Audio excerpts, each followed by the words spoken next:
Alright, so my name is Kevin Allen. The claim that I'm going to be responding to is that advertisements are negatively influential to kids. My opponent's secondary claims are that advertisements are negatively influential to kids' development, advertising to children can cause development of ADD, and advertisers control the future by controlling the children. In response to his first claim, the speaker talks about how advertisers spend, in the past 10 years, they've spent $20 billion a year. $2 billion of those dollars go to advertising towards children. And then he also talks about how they use mascots to influence children to buy things. I don't see how the spending on advertisements or the use of mascots influences the kids' development negatively. According to kidshealth.com, the main danger of kids watching TV is that they're watching too much, which causes them not to be active, which can lead to obesity. But they don't talk about how it negatively influences their development. And my second response, or the secondary claim that I'm responding to, is that how he says that children can get ADD from the advertisements. And directly what he says is that when children are bored, they're channel surfing, causing them to be, which causes them not to focus, which can lead to ADD. Although this may sound logical, there's no relevant scientific research to prove this. According to Psych Central, one of the leading psychologist websites, ADD is mainly caused by genetics, brain injury, or poor diet. A scientific conference was held in 1982 to discuss these issues. They found that in genetics, lower levels of dopamine contributed to ADD. In brain injury, obviously that can affect how the brain functions. And poor diet can actually lead to symptoms of ADD, but not actually have it. But they never once talk about how advertising can lead to ADD, or how TV can as well.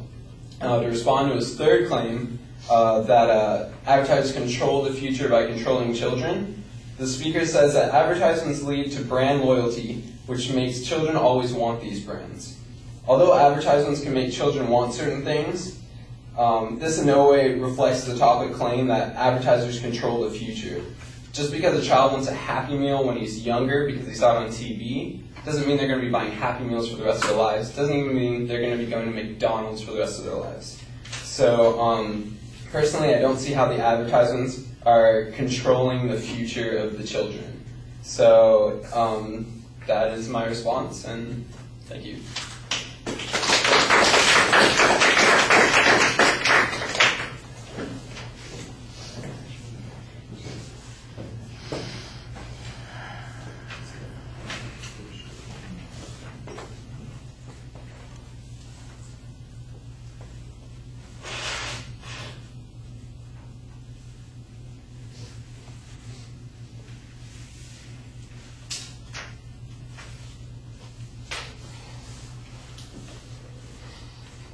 All right, Kevin, all the organizational stuff is fine. You've done a nice job reminding us of what the advocate's points were. You had a pretty good summary on each of those points, even going so far as to remind us about what some of the evidence said on those particular points.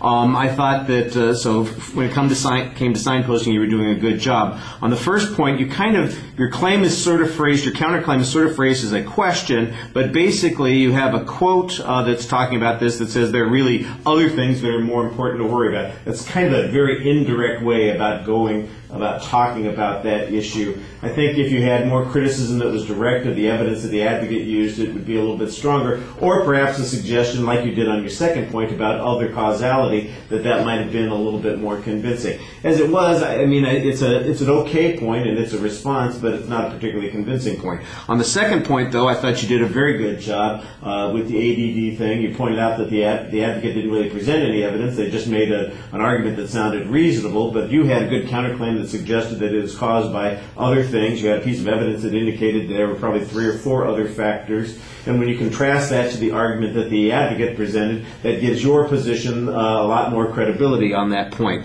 The labeling on the third point was pretty clear. You challenged the relevance of the third point to the claim. It's an okay press. I think, again, the same sort of thing. It's a little bit underdeveloped. You need to challenge the evidence that the advocate presents a little bit more. And maybe even if you could think of some hypothetical situations or circumstances. The closest you come is, well, or just because kids like Happy Meals, does that mean that they're always going to want Happy Meals when they grow up? Obviously not. But I think that they were also talking about brand loyalty. For instance, you'll be a Nike person for life, or you'll only drink Coca-Cola, and we're becoming mindless consumerist zombies. By the way, I'm not sure that there was ever an argument about what was problematic about that. As long as our feet are covered and we're getting something that we enjoy drinking, why does it matter if we're mindless consumer zombies, as long as we're happy with it?